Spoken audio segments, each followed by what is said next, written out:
gosh, I could remember getting told off, not here, not at this spot, and keep paddling. And he snapped at me so hard for literally doing nothing. I'm probably 11 years old. I'm a tiny kid. You know, my sponsors were getting called, like, you gotta drop him. That event right there was, I can point to that. That was the pinnacle of the sport. I just wanted to do air reverses and big hits and try to shortboard my sup. They would just see you on the beach, and if you're holding a paddle, you're cooked. He was just sat down his board, threw his paddle on his board so loud you could hear the glass crack, and he's like, brah, punch me first, I'll give you the first shot.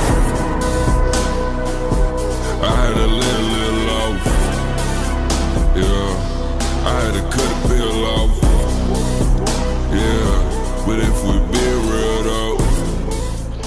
All right, so last week I hit you with a pretty hard-hitting kite surfing question, so I'm going to hit you this week with one about SUP. Will the sport of stand-up paddling ever return to its former glory from the mid-2000s? And because we saw it was the fastest uprising of a sport and also sort of the fastest fall. Will we ever see you back on the stand-up paddling world tour, or what do you think the future is for that sport? It's pretty crazy how stand-up paddling grew so fast, and it's now on a competitive level, not as big. And, you know, it's just wild how, just like in life, things change really fast. I still love stand-up paddling. It hasn't been my main focus for a little bit now, just because, you know, there's really, you know, not a lot going on in the sport. At one point, we had these events with tens of thousands of people. We had a full world tour, good prize money, and it was a way for myself and a lot of others to get to travel the world and have sponsorships and make a career out of riding waves and paddling. And I love the sport. I mean, the community was always really awesome.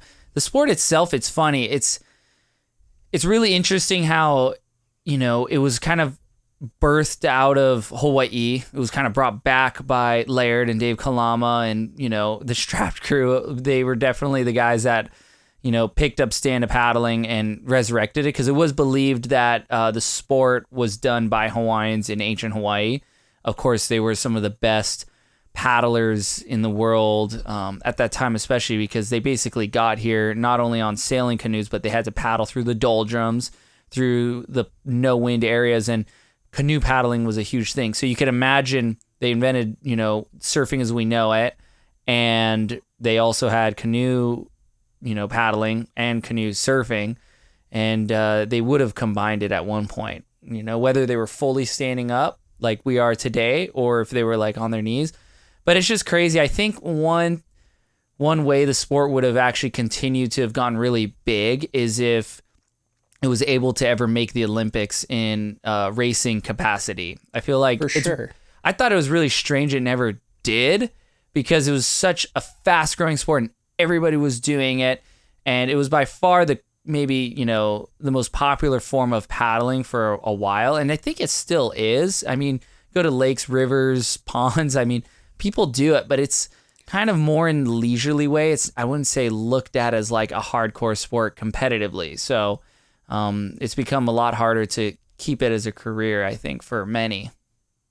Yeah, and so that sport, so like you alluded to, is Dave Kalama, Laird, a couple other guys here that really resurrected what you said used to be maybe an ancient Hawaiian sport. And from there, it seemed like it was only just a matter of a few years that it just absolutely exploded in popularity. And it must be the Laird effect. You know, he pretty much switched from surfing traditionally to only stand-up paddling. And, you know, maybe you can tell about your personal perspective at that time, seeing this sort of new hybrid sport and what drew you to it, because that might be indicative of maybe what brought in other people and made it really mainstream really fast.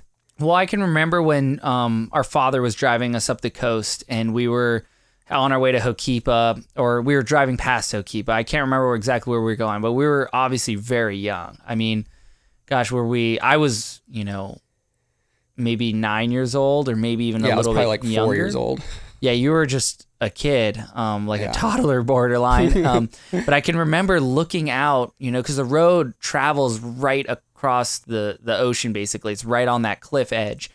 And at this point, you would never see such a thing. You might see occasionally a 6-man canoe go downwind. You'd see prone paddleboarders go downwind. But you'd never seen someone walking on water. It just was like, when you don't, nowadays we take a lot for granted. A crazy feats that people do on a daily basis, we take totally for granted because the level is so high, and we can go on social media and see somebody do something that in the past would have, made an entire career, but it's just a daily thing. This was a moment where we saw Laird Hamilton walking across water, and he was stand-up paddling downwind, riding open ocean swell on a stand-up paddleboard. And it also seemed crazy because, like, what's he doing way out in the middle of the ocean, and he's standing there and he's paddling and he's moving. And while it's not as fast as foiling downwind, and that's a whole nother story, it was just this magical moment. And I could remember just, like, we were obviously obsessed with Laird and the Strapped crew and watched all their films, and pretty much, luckily, our height, well, my height too at the time, because I was a little bit older, I fit perfectly for a canoe paddle. And we used to go to the South Shore, remember your favorite spot, Ridge? Cove Park in Kihei. Yeah, those were the days. And that was the first time I got to try stand-up paddling. And it was just on my 8.0 longboard, because we both had 2 boards, a longboard and a shortboard. And that covered everything. And then obviously there was windsurfing equipment, but as far as surf equipment, it was those 2 things. And when you're that little, maybe weighing like 60 pounds and a canoe paddle, like stand-up paddling immediately. Because of course you had to copy what Laird was doing. And I remember the biggest compliment was someone called me Mini Laird. And, that was just like really a big boost mentally. But that's kind of the first time I saw it. I don't know when the first time you remember seeing it. I think honestly, I don't remember not seeing it because I think I was so young. That's why I was interested in getting your perspective, because I was thinking back and I'm like, when did I first see it, or when did we start? But for me, it just kind of felt like it was always there. And, do you remember when we first, we'll get into what makes stand-up paddling so incredible still to this day, but, and I think this ties in towards the end of our conversation a little bit, but do you remember watching when Laird and Locke Eggers and Dave Kalama all were up at Peahi at Jaws paddling in? This was before the paddle movement, and the waves weren't gigantic. They were, like, by today's standards, really fun. 15-foot Hawaiian, 12 to 15-foot Hawaiian, glassy, like probably the funnest day ever right now. And that was back in, 2004? And that was the first time that paddling into Jaws, they made it look fun. Oh, so growing fun. up as kids, we used to see some people would try to paddle it, and that wasn't super common knowledge, is that Jaws has been paddled for years and years, but you'd watch these guys paddle it and it did not look fun. They weren't really successfully riding these waves. There was a lot of just trying to find the peak, and the boards were wrong too. I think stand-up paddling in some way exposed surf shapers to a different way of approaching to build a big board, because at that time these boards were extremely narrow, long, and super thin, because thinking you needed a thin rail. A ton of nose flip, tri-fin, so a big center fin and small side biters, which is very draggy. That's what they were using at Mavericks. That's what they were using at Waimea Bay. And I want to believe they were like silly narrow. Like for a 9.6, they were maybe 18 inches wide or something. And now my board is 21.25 for a 9'6" board now. But the stand-up paddle, like I remember the first board that I saw Laird really riding, I think it was either Jerry Lopez had shaped it or Ron House, who's a really great shaper from California. And those guys, like they just went, it was like on another level. It was such big boards. It was, and so it was like proven, wow, you could still surf these things, at this size. Because Laird was probably riding, at one point, I think he was riding a 14-foot long sup gun in big waves. But I think it was always 12 foot when we were watching him in these early days. Yeah, and those smaller days people used to try to paddle.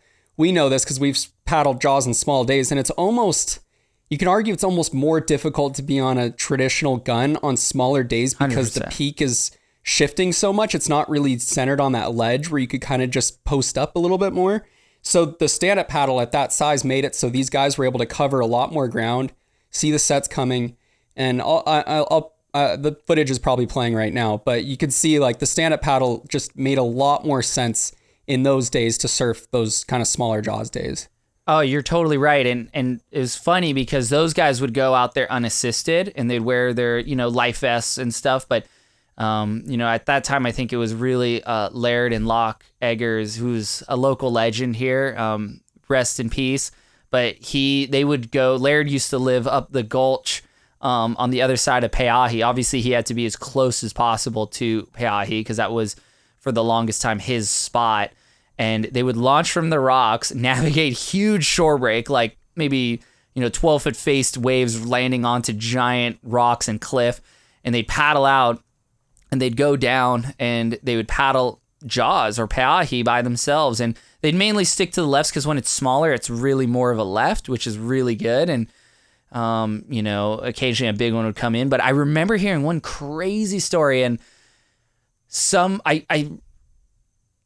it wasn't even a story, I think. I just remember actually hearing about it, but then also seeing it as a kid. It kind of, the memory sort of came back, was like, because Laird and those guys would do these things. Like they would do these crazy things and they'd disappear. Like no one knew where they were, and they'd go to Pe'ahi and they wouldn't go back into the rocks. They'd paddle all the way down to Baldwin Beach, which would be like 8 miles really? from there, right? Like from Pe'ahi. And that's where they would normally launch their machines off the beach to go when it was really big. But they'd come in at like 8 or 9 at night, and they were just hammers, they were just totally gnarly. But this one time, we were watching this day out there, and it was probably like started off 12 to 15 feet like it normally does, and it got really big. And I think there was a couple tow teams out there, and literally we would convince our parents to take us up there just to watch when we knew the waves were big enough. And that was like an indicator. Okay, after school, we saw Hokipa was closing out. That just meant let's go up there. And luckily, our dad would, basically take us up there and we'd get to watch it. But do you remember this when Laird paddled out and the swell just kept getting bigger and bigger, and he had like a huge gun?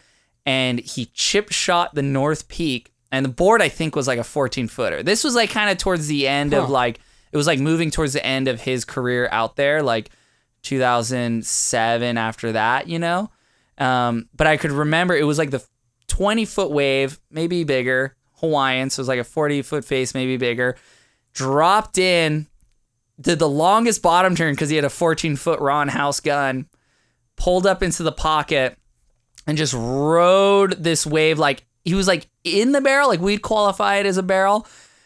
And then it just spat like crazy, and he kicked down, just kept paddling downwind. Like it was just like a downwind moment.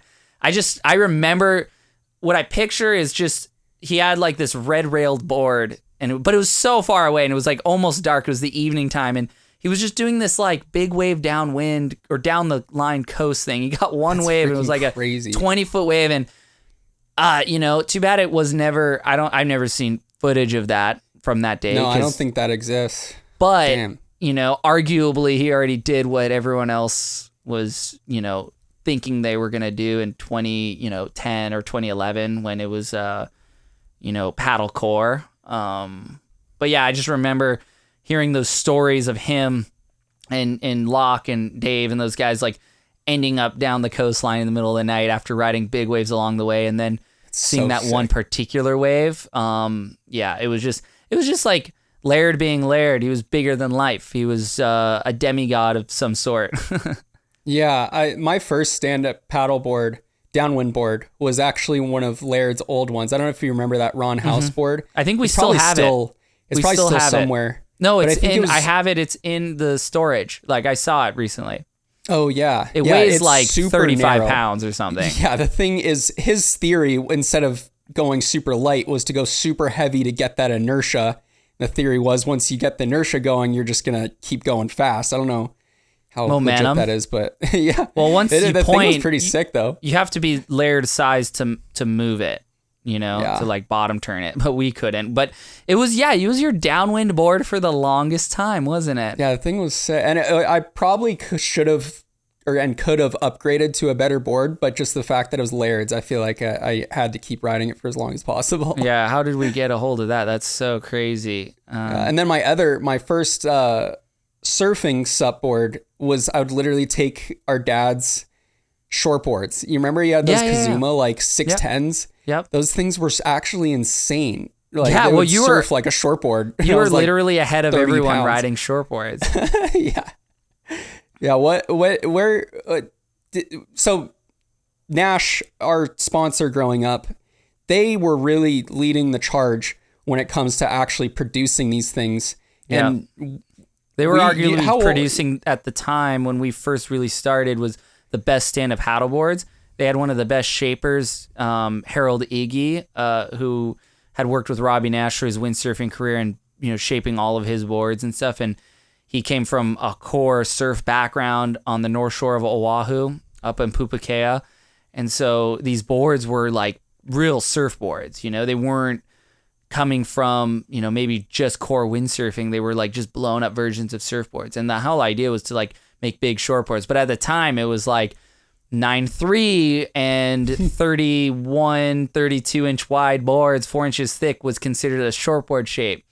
And it was, but it was cool because like the sport, all of a sudden it just gained momentum and it just blew up. Like everyone wanted to do it, people that had been surfing their whole lives, all the legends were getting into it. There was like hardcore surfing sup events.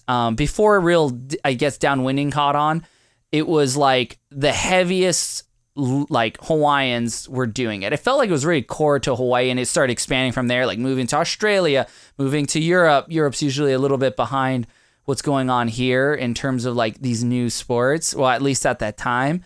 And, it was very core to be a stand-up paddler. It wasn't like frowned upon. Well, it was, but they would never say it to one of like the OGs because the North Shore OG guys were doing it. And they'd go to Pipe, they would go to Sunset Beach, they'd go anywhere, and no one, they were the enforcers. And but for a little kid like us, we definitely got kind of bullied around by people for stand-up paddling, even though we weren't like going to crowded surf spots, like never did that. But it was funny because like it did transition to like this people kind of bullying stand-up paddlers. And I can remember one time I used to paddle from Ho'okipa, like this was early days before like competing, paddle down the coast like a mile, surf waves that no one were at, and then I would come back and there would be a few spots you'd pass along the way, and gosh, I could remember getting told off, not here, not at this spot, and keep paddling.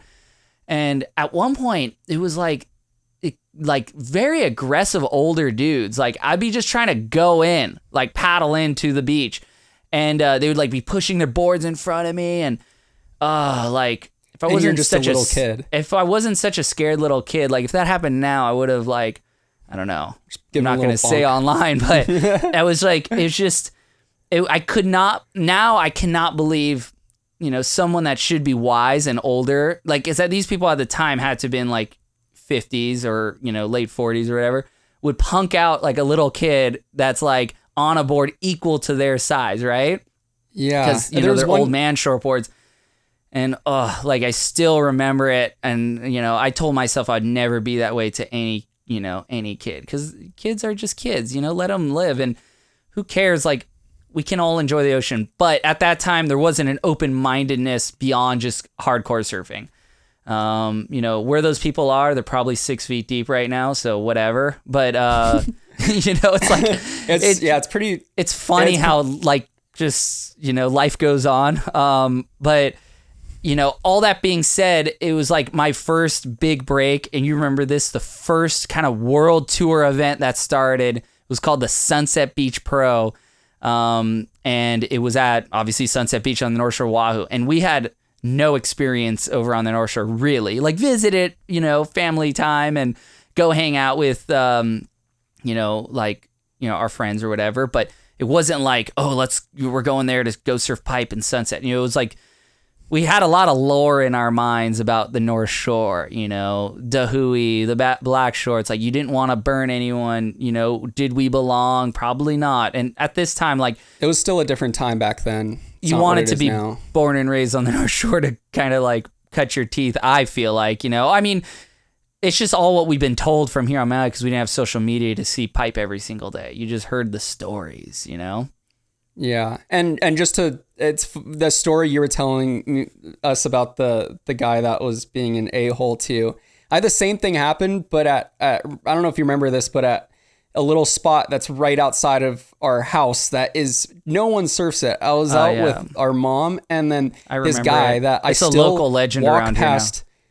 I walk past him every day to Okipa, so he's still around. And every time I just am reminded of the story where I was just out there minding my own business on the shoulder. There's just my mom, and then this guy out is doing his own thing, and he snapped at me so hard for literally doing nothing. I'm probably 11 years old. I'm a tiny kid, and my board's so small, smaller than him.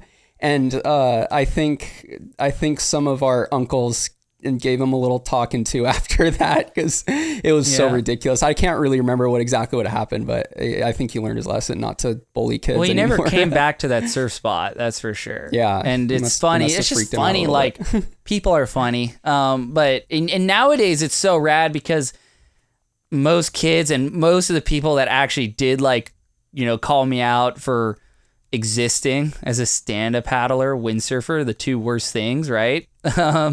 It's they're like into downwind sup foiling, and it's just like the irony because that's like the most like opposite of shortboard surfing, probably. I know exactly who you're talking about when you say that. but it's cool that times change, and it's good to see everyone's the one opened up constant their minds in a life lot. is change, right? And now it's like there's 5, 6, 7 different water sports you can pick from at any one point. And back then it was like 2, and now this was like the 3rd, kind of 4th, like between windsurfing and kiting, sup fell in there. And it was just like, and you could understand, I mean, you could get kooks in the lineup for sure and people that don't know. And, I think it's fair to just, educate people, but not yell at them. Just be like, hey, like, this isn't really the spot to learn how to stand up paddle. But if someone clearly is like decent, and taking their turns. The funniest thing is when I switched to shortboarding a lot more, like I'd still shortboard and sup, but I get way more waves shortboarding because you could actually just out paddle and out maneuver people and be in the spot and they'd like respect it. And with stand up, if you waited your turn and let sets and you catch one wave, they're like, you're taking all the waves.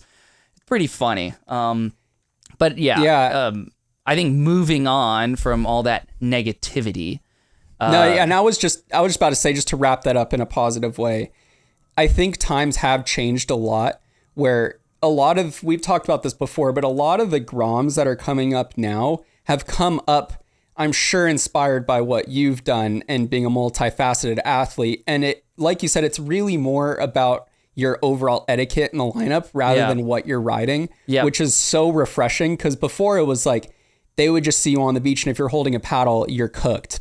Well, that's the way it should be. Judge the person, not the sport, really. Like 100%. That's what it should be. And it kind of sounds weird saying that, but like it's true in the water. It's like someone on a longboard can be even more of a nightmare. Someone on a shortboard could be a total nightmare. It doesn't matter. 100%. It's the person, and there's no excuses. But it's crazy because now I'm thinking about earlier how we were talking about stand-up paddling's not really around. Stand-up downwind foiling. Maybe that's like the new supping, really. Like for I would say the competitively extreme, like Molokai to Oahu. There was so many entries, like 200 entries to do Molokai to Oahu this year on sup hydrofoil, that they made an entirely new day, which never happened when it was just sup. And Molokai to Oahu was always been a prestigious paddleboard race, like GOAT tier, like the biggest level. And when we were growing up, pro and paddleboarding. Jamie Mitchell at the time, he won 10 of those races in a row, like in the premier category of unlimited, which is like just as big of a board as you want. And it's just the most hardcore prone knee paddle. And I mean, that was like, it is a world championship. But at the time, like surfers would call Jamie, like, Kelly Slater and Tom Carroll and those guys would basically, congratulate him on winning the world championship of paddleboarding, this race and this iconic race. And I feel like now the world is so diluted with social media, nothing carries the same weight as it once did because there was so few stuff going on at the time versus maybe now it's like just brain rot everywhere. But stand-up paddling took that over for a while, and Dave Kalama won it. Connor Baxter was winning it. Travis Grant. There was like some heavy hitters that kind of began to dominate the stand-up paddle space. I won it a few times, both in stock 14 and then in unlimited. And the goal was always to break the world record, the proverbial sub 4 hours, the 3:59. That was always my goal. I got close a few times, but it was really conditions based because that race you needed to have the current that was coming from Molokai or from Oahu to Molokai, which is across 32 miles, Ka'ivi Channel, which Ka'ivi means the Channel of Bones because it's so gnarly and dangerous out there. And there's a lot of Hawaiian lore surrounding these channels, and we could probably jump into that another time. But you needed the current to slack, essentially, like not have current, so you're not fighting it. But the current did help make the swells bigger, but it would also be an agitated ocean. And you needed strong easterly trade winds to blow you all the way across. So if you got the right combo, you could break the record, or you could get at least close. And there would always be a tiger shark, like a 12-foot tiger shark, following someone for at least a third of the race. Like, I think at one point one was following me the year I won in 2016, but no one on the boat told me because it was like, what are you going to do, really? You're in a race, you're going to give up? No. And I was on a 17-foot 11 board that, I had to buy the rights to because at this point it was such a competitive thing to try to get the best equipment.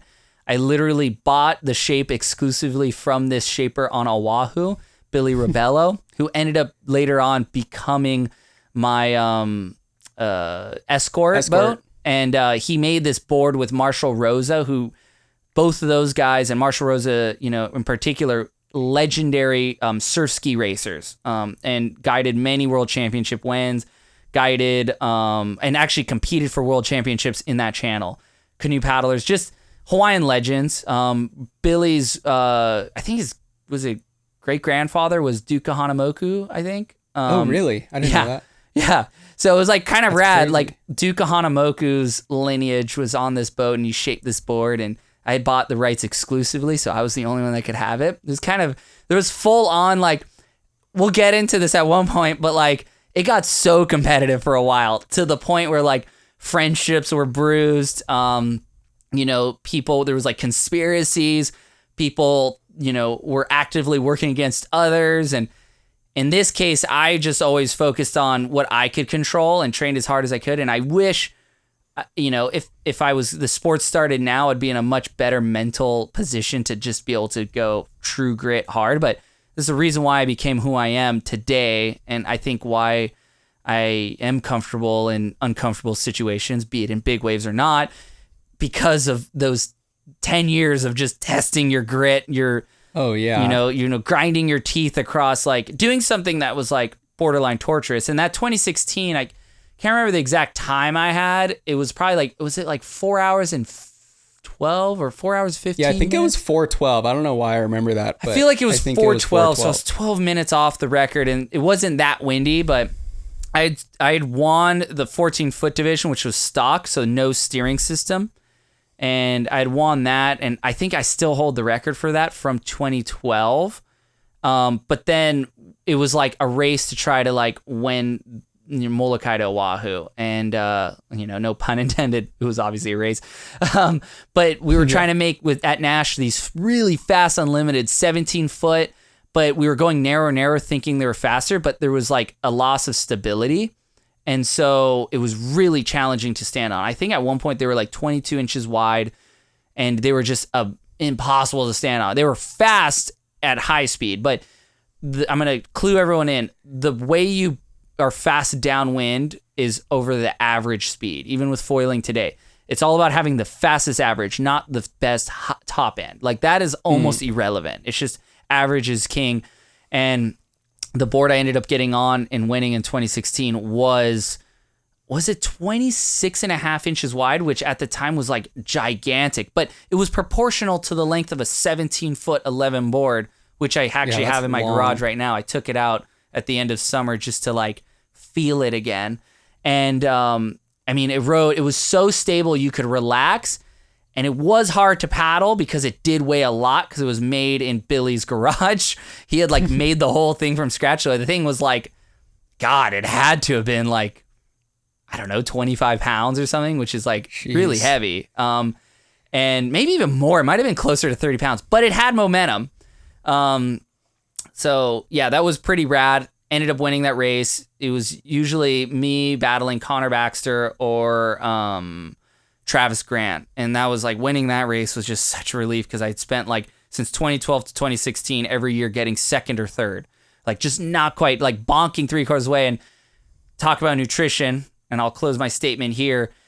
It's funny because I was like seeing nutritionists, you know, you're like, oh, what do the triathletes do? You got to have the hammer gels. You got to like basically do the salts in your water. And you got to have like, you know, all these supplements to work. And the year I finally I kept getting sick from them or like queasy, like my stomach couldn't handle it when I was exerting. And we were pushing like my average heart rate was like, I'm not even joking, over that race paddling, I was like peaking at 206 and my average was like at 193. Like it was just for that long. Yeah, sprinting because we were just straight up sprinting. And you're in the middle of the ocean, but you end up just being right next to the guy the entire time and going swell for swell. And my fitness at that time was just like on another level. And it's the truth is stand-up paddling. If I had to choose one way to work out for big wave surfing, the only thing I could do, no gym ever again, it would be stand-up paddling.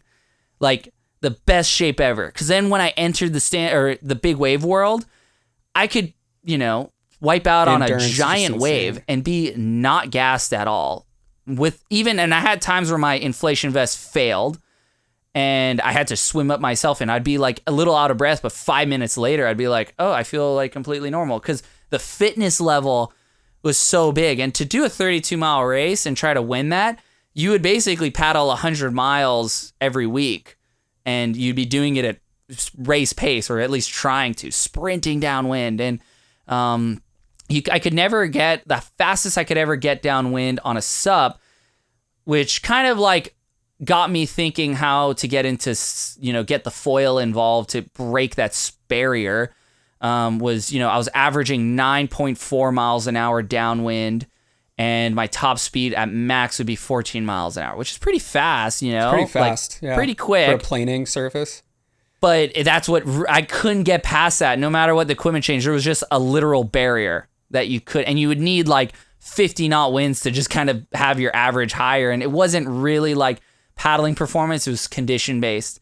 So that's what led me to the foil. But you know, that's just a little peek into one moment in the stand-up paddling realm. Yeah, that was what was interesting about the sport competitively is that there was two really distinct sort of areas you could go in. It was the surfing and then it was the racing. And you did really well in both. And I think we were starting to get into the sunset thing, which we should touch on because that was a pretty darn iconic event. But I did both, not at obviously the level you did it at, but the racing, I never understood what you guys saw in it as far as like, it was probably fun because of the competitiveness, but being in the harbor training at like 6 a.m. in like 30 knot winds going upwind, torture. I don't know what was fun about that. I never wrapped my head around it. You know, I mean, must not have liked myself that much just because like stand-up paddle cruising is super fun. Riding waves is super fun. The racing, to be on the highest level, you have to be willing to absolutely suffer.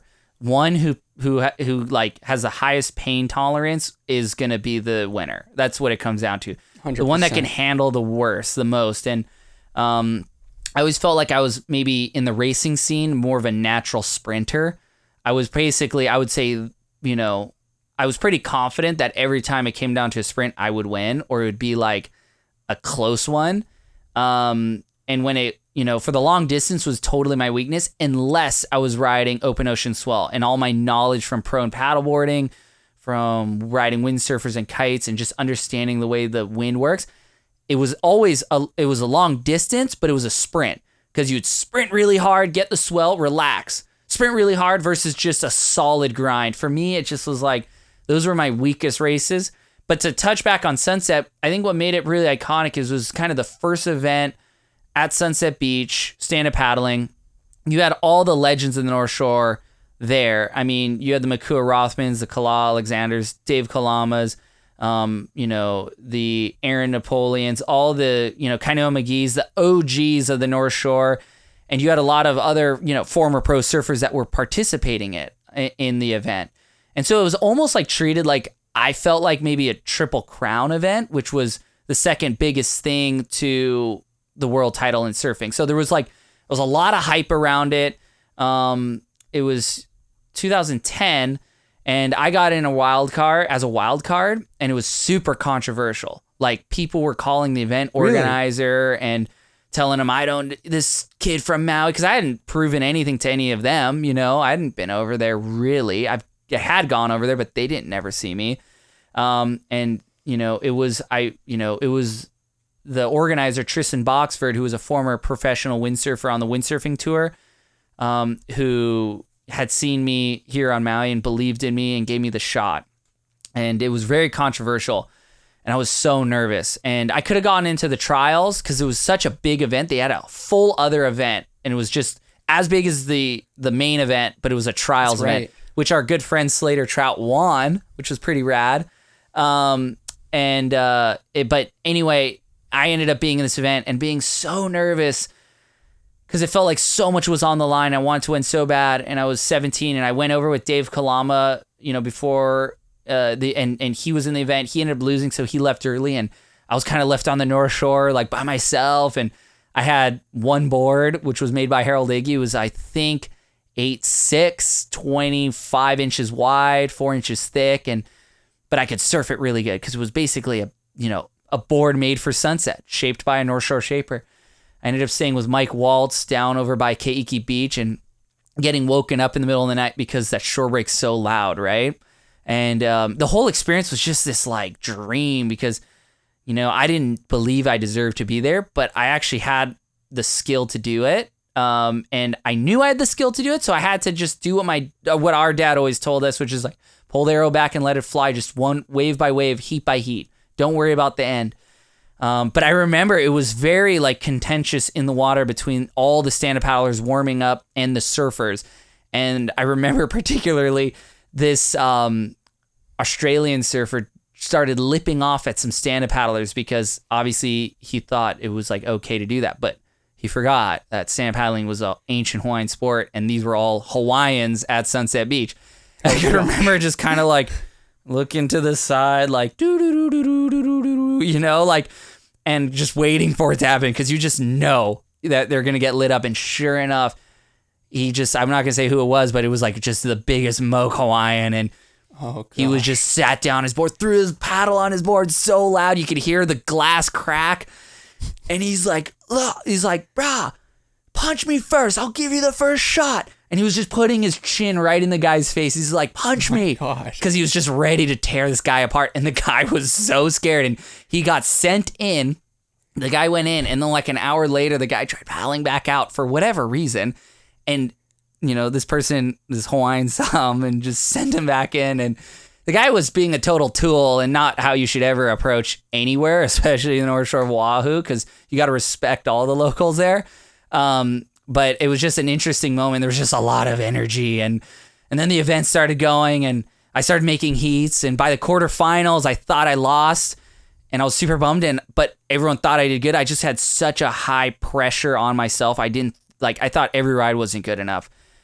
And it turns out I ended up making the final, and it was pretty rad because I was already doing a little bit of sup racing, I guess. So my endurance was really good, better than some of the guys that I was in the final with, which were actually some incredible riders. One of the guys that I ended up battling the rest of the year for that world title was Peo Lizarazu, a Basque surfer, kind of a legend in big waves over there. And he was an incredible stand-up paddle surfer, like unbelievable. But I ended up being with him, and there was a couple other guys, and I just kind of like, we did a beach start, and you had to paddle all the way out, which normally takes about like 10 minutes to get out there. And I beat them all out there so I could get the first wave. And I got the first wave. I ended up winning. It was my first big win in anything on a professional scale for sure. And there, I think I silenced the critics who thought I didn't deserve to be in that event. And after that, I immediately was like on a plane to a Red Bull surfing camp, which was like with Kolohe Andino, Evan Geiselman, and, you know, all the hardcore young surfer kids coming up. And, you know, I remember like all of them, and, you know, the Red Bull guys were blown away that I'd won a North Shore event, because they weren't considering it an event that was, you know, stand-up paddling only. You know, it was like a surf event that was stand-up paddling. And so that felt really good. And that gave me a lot of confidence to carry some momentum forward. Like, oh, okay, like I actually do belong. I'm not just some, you know, Grom from Maui. Yeah. And that event too, I think, was really pivotal on both of us sort of sowing the seeds for big waves, specifically in the paddling realm, because we got used to, and it's the same with us going to the outer reefs with the stand-up paddle, because it allowed us to get out there pretty easily, but just getting used to surfing a big board. True. And I think people are always shocked at, say, when the Jaws event was happening, that you would do these turns on these guns, and it was like, you made it look so easy, but they don't realize that you've been doing that forever at Sunset. And, Totally. and that's where I had, like, when I was 13, I tried doing the trials one year, and I remember we showed up and I was terrified of big waves. Probably the biggest waves I've ever been in was maybe 5 foot Hawaiian. And this day was 10 feet and growing swell. And I was too scared, and I didn't want to do the heat. And of course, Dad is always pushing us super hard. He was just encouraging you. And Dad was always really good at like knowing that you could do it and handle it. He'd give you the nudge you needed. He wasn't always just super pressure, but he'd just give you that little push. And then by the end, you'd realize he was right all along. You'd be like, oh, thank goodness you told me to do it. Yeah, and that was exactly what this story was, because all day he was just like putting the seeds and just saying, you should go out, you know, you're going to love it out there. And I got placed in another heat because someone didn't show up. That was like the last heat of the day. And the wind had turned west, which is devil wind out there. And the swell was picking up. And I go out for my heat. I'm wearing like a life vest, and I'm a 13-year-old kid just petrified. And I didn't catch a single wave, but I got smoked by 12 footers. And anyone that's gotten a west set at Sunset, a 12 footer, it is one of the nutsest poundings you can get. That's the OG nowadays. Big wave. That's the OG big wave. Like, it's a Jaws simulator. Like, you packs a punch and you could drown out there. And I remember doing flips underwater. It was so gnarly. But when I popped up and realized I'd survived, it was like I got the craziest high, and I was so stoked. I remember the other guys in that heat, there was some like big sort of local guys, and they had to get brought in by the jet ski. Like, it was really nuts how much bigger the swell had gotten in that heat. And I came in as if I won the contest, even though I didn't catch a single wave, because it was like I finally got over this fear I'd had for my whole life of big waves. And that's really what sort of set the stage for me going forward. And yeah, so Sunset, I think we owe a lot to that wave, even though totally. I haven't really surfed it a ton. But how many titles did you win out there? Oh, gosh, good question. I don't even remember. 4, maybe? I've won 4 sup events out there or something, maybe more. I mean, I remember it was like weird if you didn't win that event. Yeah, like it was such my wave in stand-up paddling. And, you know, stand-up paddling out there is so much easier than surfing because you can move between peaks. You know, you see a set coming, you can position yourself. Whereas surfing, you kind of have to pick one peak and kind of stick to it and get lucky a little bit, you know? And with stand-up, you could, like, it's the perfect sup wave. You know, it's like you have a paddle to help you steer this big board because you're always riding a decently sized board out there anyway. But I think my worst result out there in that contest was quarterfinals one year. But I think pretty much I always finaled it, and I, you know, mainly won it. So I don't know. It might have been 4 or 5 times I won it, you know, either up or down. I'm not sure. I mean, one of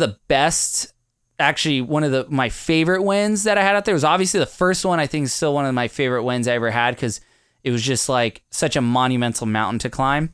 But one of them that was like, you know, really memorable was that Dave Kalama at the time was still on Nash, and he had just started really getting into a lot of shaping.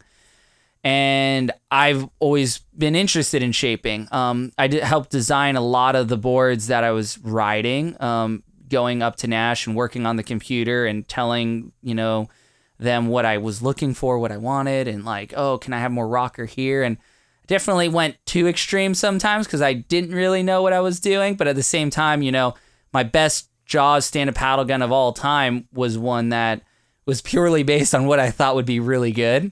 But this board, I got to hand shape it with Dave, and it was very much a collab effort. But it was like my first hand shape board that I had ever done in anything. And it was 7 foot 4, 26 inches wide, 4 inches thick.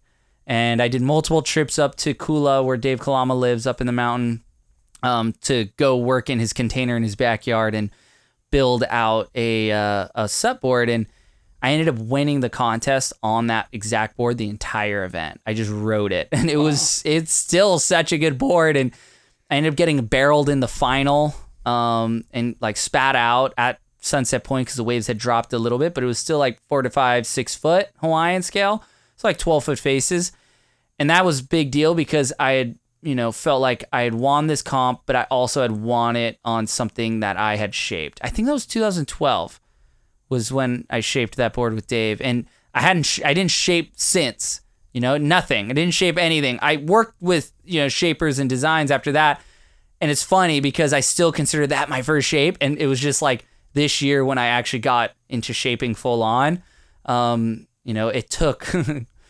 well, I don't know, like 14, 13 years to get back into shaping after winning that event. I should have just, imagine how good I'd be at shaping if I just stuck with it. But, probably I was pretty busy on the tour for SUP, wave riding and racing. It was like 2 separate tours, and that was my focus. Yeah, and another iconic event we should definitely talk about, because this was the most hype event I've ever been to, and that was the the paddle that would happen in Dana Point, California. Oh, it was and just huge. Set the stage for us as far as what, in the peak years, what that event was like, because it was crazy. I mean, the single biggest event in stand-up paddling was the Paddle. It was put on by Rainbow Sandals. Sparky and Jerry Lopez put the event on, and it was anyone could enter, free-for-all race around a course through the surf. You'd paddle through the surf on race boards, and Chuck Patterson famously won the first one. I believe he won, like, at the time it was a lot of money. It was $10,000 for first place, and he had won that, and the event after that just exploded. I believe Jamie Mitchell might have won the second iteration. I hadn't done those at all because I was focusing at this point stand-up paddle wave riding, which was a full tour, and I was also doing the windsurfing world tour. And I could remember losing in the quarterfinals in Denmark while it was snowing on the beach and 50 knot winds. And, those windsurf events were classic because if you lost, you had to stick around the entire event waiting period, which was 2 weeks, and be there for like media reasons. And I just left, and it was like from Denmark to Germany to Hamburg where I was flying out.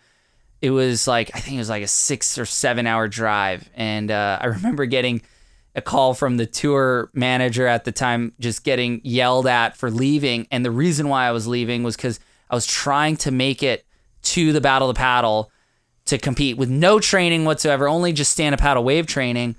And I think my result in that first one that I did might have been 6th place or 5th place or maybe 4th. It was like eye-opening enough where I'm like, wow, I could win this thing. This is like my event. And it had to do a lot with equipment because I was paddling on a board that was 29 inches wide, 6 inches thick, and 12.6 was the board length because that was at the time the biggest blank you could get. And that's why they chose that length, because it was any shaper could get that.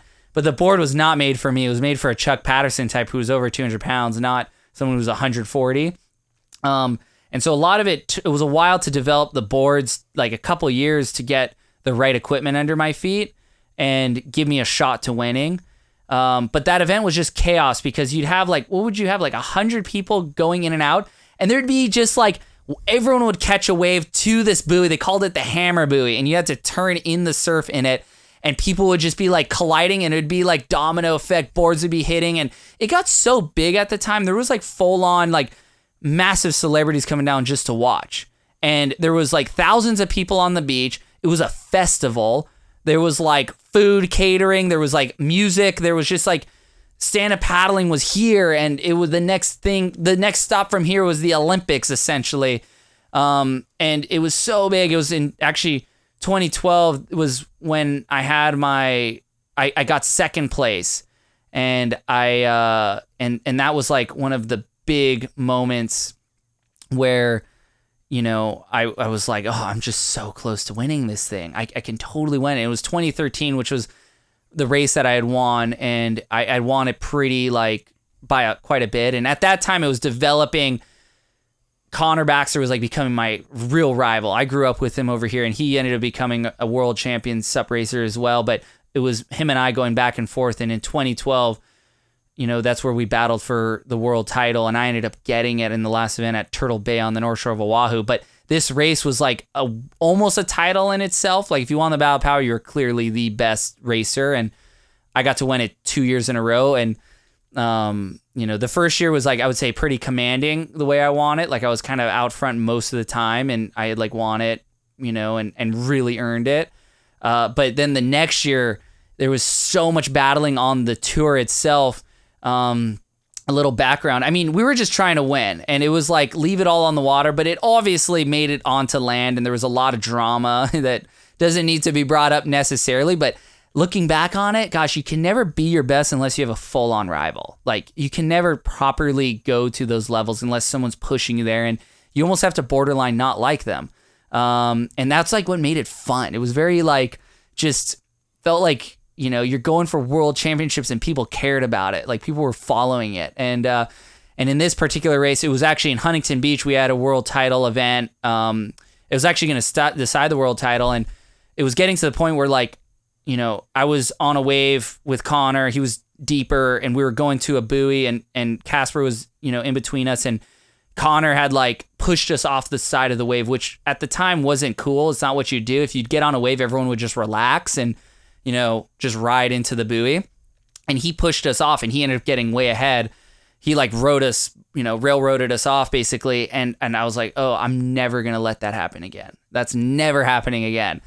And sure enough, we get to the Battle of Paddle, and the biggest drama unfolded in Battle of Paddle history up to that point. Was that the one at Salt Creek when it was like huge waves? It was already controversial because they had moved the event from Doheny in Dana Point to Salt Creek, which was a hardcore surf place. And the waves were massive. It was like the swell of the summer. And, you know, this event always happened in September, and it was bombing.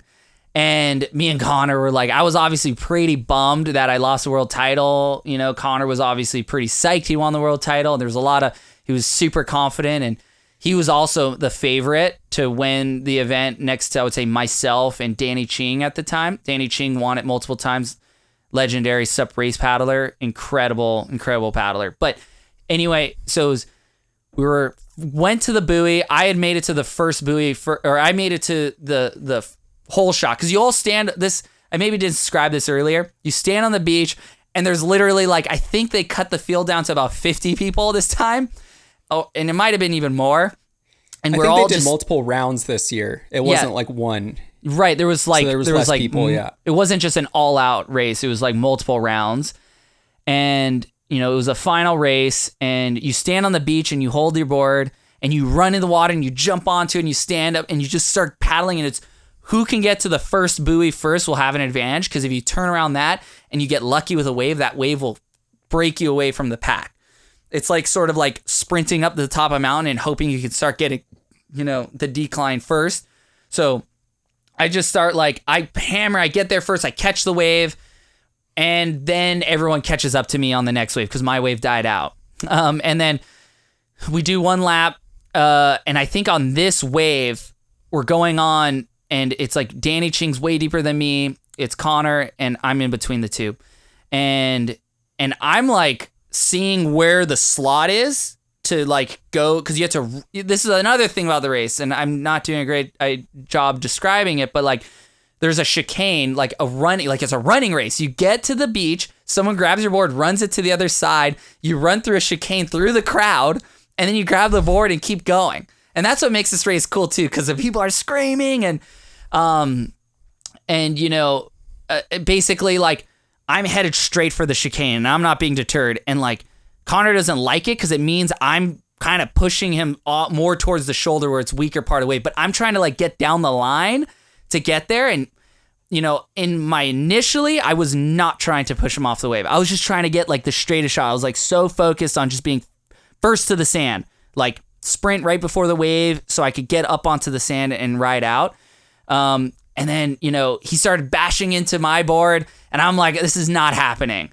And sure enough, his board landed on top of my board and I purled and he was going to ride away and he had a handle on the side of his board. And I'm like, if I'm going down, you're coming with me. I dove and grabbed his handle and ripped the board from underneath his feet and he face planted. And I'm pretty sure in the whitewater, like his board hit him in the head or something. And he was all dizzy or whatever. And I didn't know what happened either. I just was like, dude, if you're taking me out again, I'm freaking taking you with me. And later on, so anyway, I ended up getting down to like 30th place because everyone had passed us. And I was so pissed. It was like this superhuman energy. I ended up working my way through the crowd, like through the pack. You know, I think there was like 2 or 3 laps left. And I ended up working through that and ended up getting ahead and winning the event. And it was like even better win than 2013 because I had like started from so far back and there was drama and I was like on top of the world. It was like an F1 race. It was a straight F1 race. And there was all this drama that erupted. Like Connor's mom was pissed, you know, and there was photos like being shown on Facebook and like people were like, like my hand. And people were like, why would you do that? And then later on, then more photos were revealed that, you know, Connor's board was like, he was whacking his board like on top of mine. And it was just less drama. And then, you know, my sponsors were getting called, you know, like, you got to drop him. And like all this stuff but like Jerry and Sparky loved it, the event organizers, because it's the battle of paddle and these guys were fighting for the title. And obviously it like, I think it was very mutual. Like had I just like jumped and grabbed his board because I fell, not in like taken from him, but it was very neutral. Like we basically just took each other out. Like, you know, he buried my nose and I just brought him with me. And so that was like, it was kind of awkward and weird after that for a while, but, you know, we can laugh about it now and it makes for a better story. But that event win was even more sweet because in a way, like it was, you know, the biggest, you know, story of the SUP world that year. And I think that event right there was, I can point to that. That was the pinnacle of the sport. It's a pity that those events don't exist because that was, I think, the best that sport had to offer from a spectator perspective. Just seeing everybody going out at once. Don't you agree? If that event was still around, it'd still be like people would still be into doing it. It would be crazy. It was so entertaining. It's just, and we should talk about where SUP has gone since then.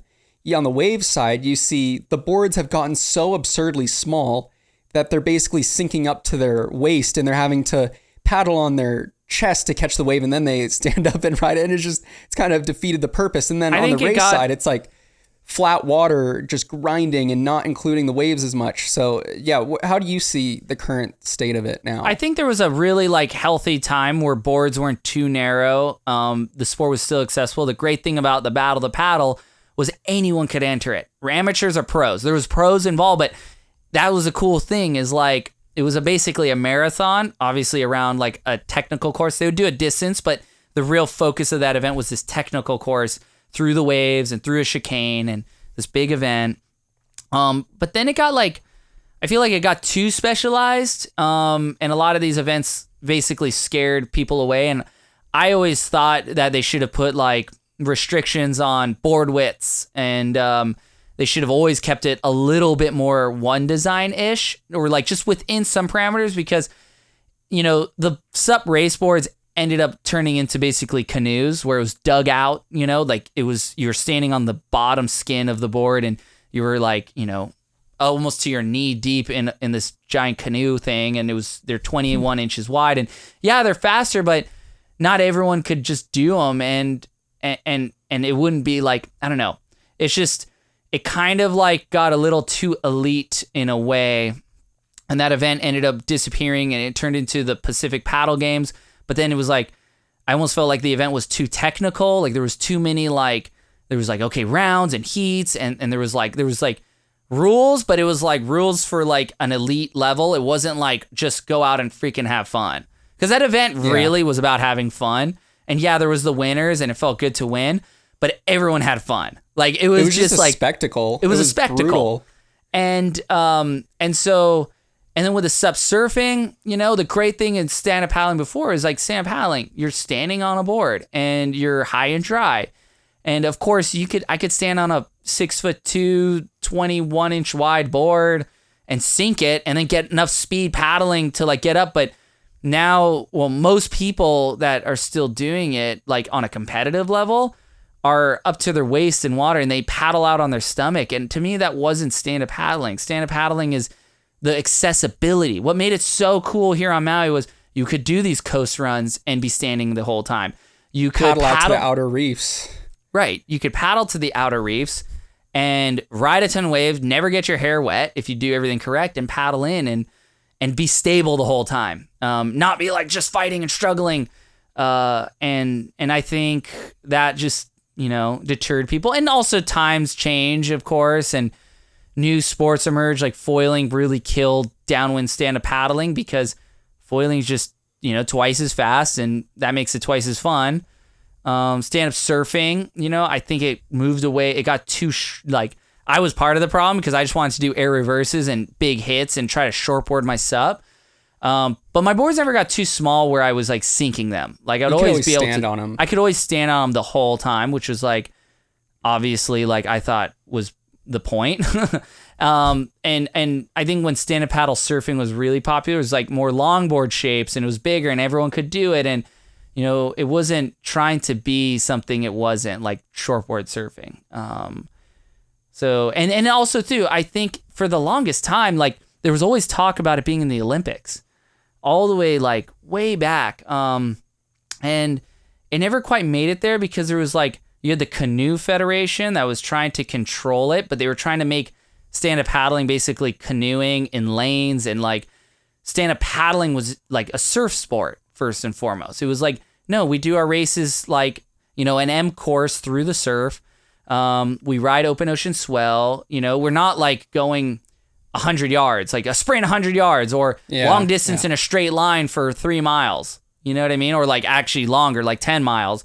But the Canoe Federation was trying to control it, and they were the pathway to the Olympics through the IOC.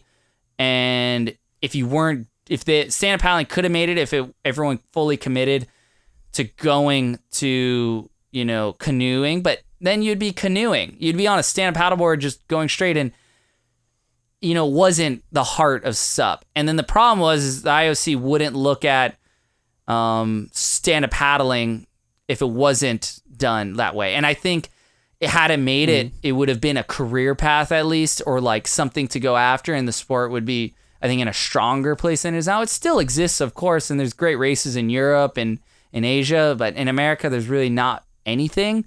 In Hawaii, there's, Molokai to Oahu, Maui to Molokai, but, people are foiling now. Pretty small now, yeah. It's pretty small, and it's super sad, I think, because I think the sport's really great, and as soon as the next generation's not actively doing something, a sport dies. That's just, you have to have the next generation outdoing the previous generation. And it needs to be, you have to have young blood in these sports for them to exist. So a little pity that it never made it to Olympics, because that would have been fun to go do. But, oh well. Yeah, and the silver lining on it all is that, like you said earlier, it's not dead, especially here on Maui. The SUP foiling has just exploded, and that's sort of the main summer activity, it seems. You have some of the best surfers on the island. They just are in love with doing this, and it's pretty cool to see after all those years and the crazy developments that happened with SUP and the animosity, and it kind of has found its cool little place, at least here, where that niche of it is flourishing and it is exciting, and there is young blood getting into it. Well, so I think it's in a good place now. Totally agree. I absolutely agree with everything you said. And it made me think, though, it's like stand-up paddling is still as big as it's ever been. but on a competitive side, it's True. just not. Yeah. But like more people are probably stand-up paddling now than back then, for sure, but in a leisurely type of way where they're concerned, they're never thinking about who's the best at doing the sport. They're just thinking it's just, the equivalent of something to do, Yeah. I don't know. That's like, there's still uncle stand-up paddle surfing around here, obviously, and people still love to do it. I saw 5 guys go to the Outer Reef yesterday, and that was super rad True. to see. And to me, stand-up paddling is the best form of trying to catch really big waves. It's the best paddling form. And some of the greatest rides I've ever had in big wave surfing and in the paddling category was standing on a board. Granted, the whole point of paddling into big waves is the challenge of paddling on your stomach and standing up. Like that's part of big wave surfing. It's not, I feel like big wave paddle surfing isn't so much, it's not all about on wave performance. A lot of it has to do with just the sheer challenge of catching it in a traditional sense. And that's rad, of course. And I love to do it. But when you're on a stand-up paddleboard, a gun, and it's, maybe a couple inches wider than your normal stand-up gun or your surf gun, you're standing up. You have all this leverage over this paddle, and you can get momentum, and you're probably doing 2 or 3 miles an hour faster paddling to these waves. You see them coming. You can position yourself perfectly. You basically have something to lean on as you're dropping in to control the board. Do big air drops. You can control it in the air because you have a paddle, and you can slap down. And, I haven't really pursued it in the last few years, and the more and more I think about it, I'm throwing in a paddle into my big wave board bag wherever I go if I'm trying to paddle in somewhere, because there is a point where it's so hard to catch these giant waves paddling in. You go to Mavericks on a clean day. Like we had one year, it was 2020. It was massive. It was honestly, not good paddling at all. It was too long of an interval. It was stacking up.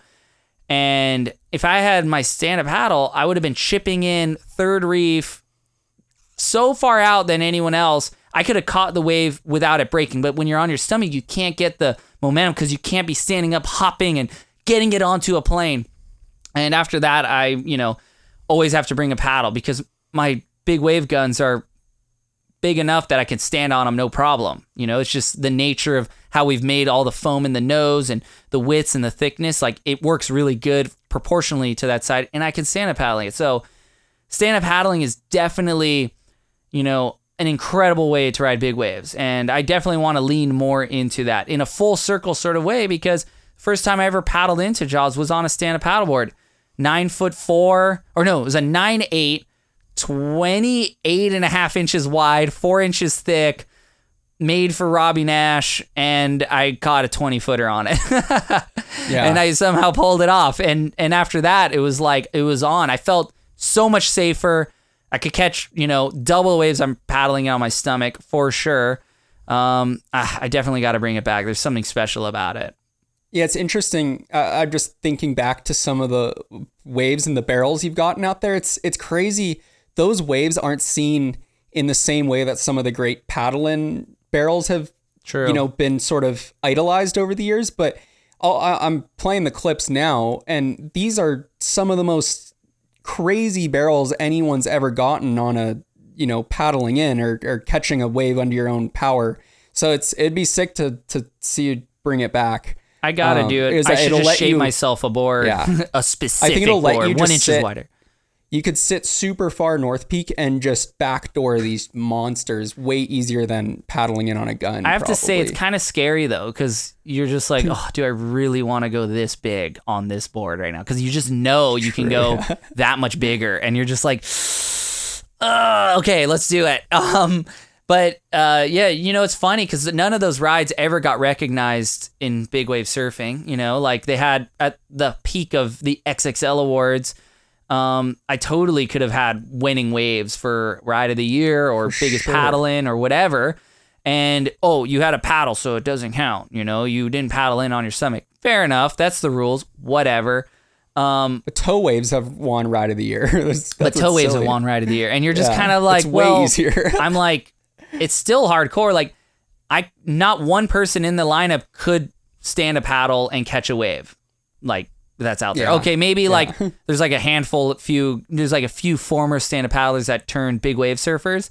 That could obviously, but you know, it's an art form in itself to try to stand on a narrow gun and try to paddle in. And I'm not trying to toot my own horn, but I think, you know, it's just funny that it never caught on. I always thought it should have caught on as a really good way to try to paddle into the biggest waves. Because if it really mattered about riding the biggest waves and like not caring how to do it, because I understand when you're on a jet ski and you're towing, it can be super obnoxious to people paddling because, well, you know, there's a jet ski and there's a rope. And did you just see that last clip of the paddle surfer running into Nick Von Rupp? He hit the tow rope of Nick Von Rupp's ski, fell, and just hit Nick Von Rupp. And I'm like, see, that's like not good for tow and surfing. But the guy chipped in, and I started thinking about that. I was like, wow, how great would it have been to be stand-up paddling out in Nazareth? Because it's so bumpy. You could have the paddle to help maneuver,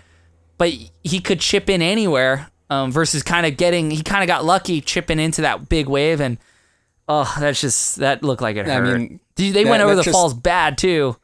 Oh, luckily they were both. Nick said they were both okay, but I can't even imagine how much of a madhouse it was out there. It wasn't very big, and it was a hyped up swell, and it must have been crazy. As time's gone on, I've learned to avoid the first swell of any one of these major big wave breaks because everyone's hungry after a long summer. People want to like prove themselves. And I never started surfing big waves to prove anything to anyone. It was like a spiritual thing. It was something that was like cultural borderline because we grew up watching it and it was like ingrained in our world. But that being said, you know, you show up to like Mavericks on the first swell, you show up to even Jaws, but it is our home break. Nazareth, everyone's just frothing and just accidents happen. You know, you can't blame that incident between the paddle surfer and Nick. It just was like, you know, everyone's hungry and there's not that many big waves to go around. And, you know, things happen. As long as they're okay and they're friends, who cares? You know, it's actually made a sick clip. But, yeah, it's, you know, we just kind of, you know, let everyone settle in and then try to show up and ride some big waves. Yeah, it's what's good when the season is super long and there's a lot of swells. By the end, people kind of get picked off. Maybe not necessarily getting hurt. I think they're just burnt. They got their fill of big waves for the season. True. They're like, okay, I've had enough. And then those last swells are always the least crowded, it seems. But we'll see this year. We haven't even had a swell that was. I mean, there was kind of a Jaws swell, but it wasn't real Jaws. We haven't really had any sort of taste of it yet. But hopefully soon. I mean, yeah, kind of wrapping it up. You know, stand-up paddling is still very much part of like what I do as a water athlete and what I love to do. And I hope you get back into it too, Ridge, because I just shaped 2 boards that are blown up versions of my shortboard, but in realistic dimensions. So something that you can fully stand up high and dry, sick. But it has my surfboard rocker, my step up and gun bottom contour. And you know, I think if it just surfs so good, it's going to be hard not to want to just ride it because, you know, I think the sup boards were always like kind of caught in the middle between, you know, they were never like a true surf shape. They were like something different, if you know what I mean, right? Like, yeah. And this is like a true scaled up version of these shortboards. And, you know, KT and Quattro, we've been working on a sup line of boards that are just super fun, super accessible, and something that everyone could ride and enjoy and rip on, but have it be fun. You know, get back to what made stand-up paddling so much fun, which was being able to just walk on water and go anywhere and not have to surf a crowded break with a bunch of people, but go surf waves that may not be good for surfing, but are insane waves for stand-up paddling. Yeah, I think that's what makes me want to get back into it, is just seeing the outer reefs, and they feel pretty inaccessible unless you have a jet ski, and just being able to go out there and not necessarily have to worry so much about sharks and whatnot. Totally. And be on top of the water and go out there. And it's the best training for maybe the paddle and stuff at Jaws, to be on a big board and big waves and just get the reps. There's no reason why I shouldn't be doing that every big swell rather than surfing really crowded O'Keefe. I 100% agree. I mean, you know, we had a shark attack recently here on Maui for, you know, kind of a local favorite surfer. His name is Kenji, and he was surfing, over on an east-facing shore, and it's typically sharky on east-facing shorelines here in Hawaii because you get a lot of wind, onshore wind. And this day in particular was really nice, but you also get a lot of river runoff. So, the smell of deer and pig. There's a lot of things that blow up onto shore, on and on. He got his leg bit off. Just he got it completely bit off. And we've surfed there our whole lives, this spot. And, you just think, gosh, so easy for a 12-foot tiger just to sneak up. And it was in, not even joking, 3 feet of water, like a shallow reef. Like you kick out and it's just shallow reef. And he actually had basically a shark deterrent band on his ankle. It was on the other ankle though, ironically. And it bit his other leg. Not the one where the deterrent, thing was on. And it made me think, I'm like, that's a good spot to go stand up paddling because you pretty much know what's going on around you. You're on a big enough board. If something comes up, you can kind of step away from it and you have a paddle to kind of hit it in the nose. And sharks really don't like being hit in the nose because of all the sensories. Well, you don't have any limbs dangling in the water. Ugh, so it's a really applicable sport for sharky areas. Like if I was living in Northern California around Mavericks area, that whole coastline, I mean, I had we had a God bless him, but our friend Felix, who was this epic kite foil guy, who was part of the kiting community in the San Francisco Bay Area. Not to just go into shark stories here, but I think it's kind of true about going, surfing places and having the right equipment for the conditions and not just the surf, but maybe to, just be a little bit high and dry is not the worst thing in the world. No limbs hanging out in the water.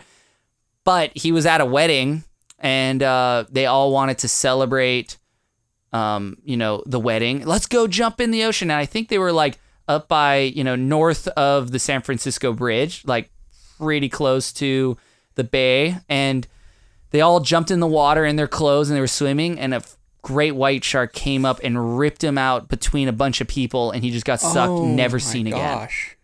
And I was obviously it's tragic because he was such a legend. And he was kind of he was a local legend in the kite foiling, kite racing community. And it was really sad to hear about that passing, but I just thought, oh my gosh, if I lived in that area, I'd mainly stand a paddle. And we did do, we can keep going on all day because there's a lot to talk and sup. But there was a race called Red Bull Heavy Water, and it was a sup race that was from inside San Francisco Bay, in and out through the surf at Ocean Beach, and then back to San Francisco. And it was the gnarliest race I think anyone's ever done because the waves would be huge. It would be we did one race one year. I got second in it to Casper. I was winning this race. Casper Steinfet's from Denmark, and he's a great stand-up paddler. And I was winning it by a lot. I had gotten lucky early, and then I got swatted because, you're Ocean Beach, you're paddling out, and there's 100 waves to pass through on a 14-foot board, and I caught, and he ended up passing me, and I couldn't catch up back to him by the time we got into the bay. But that being said, we're out in the middle of the ocean going around buoys, fog, can't see 15 feet in front of you. And it's just it just feels stupid sharky. And then you're going through, I would say 20-foot faced waves or bigger, 25-foot faced waves on a 14-foot race board that's made out of thin carbon and super light. And that race was heavy. I was glad, people would get hypothermia and have to go in on the beach or whatever. Jeez. But I'm kind of I'm glad no one, had other encounters out there. Totally. Just to wrap it up, I want to see those, maybe not that particular event because that was a little much, but it was definitely maybe next level. Doheny massive paddle races would be really fun to bring back, especially now that there's live streaming and stuff. That'd be so fun. Maybe the trick is we bring back that race through the surf, but we do it on just foils, sup foil. Can you imagine how much gnarlier that would be? That's too much. We should try to organize. I know they do this in Florida. They do races through the surf, but it is shallow banks. But if you could do it at a wave where it's like Doheny, there's it breaks far out and then it fades out. Can you imagine if everyone's riding foils and there's 50 guys on a wave with foils? You're wearing helmets and you're pumping around the course, and you make the course just long enough that no one can make it. Like, you have to paddle and ride foil. Like, you know what I mean? Like, maybe there's a restriction. I don't know, but that'd be just maybe too next level too.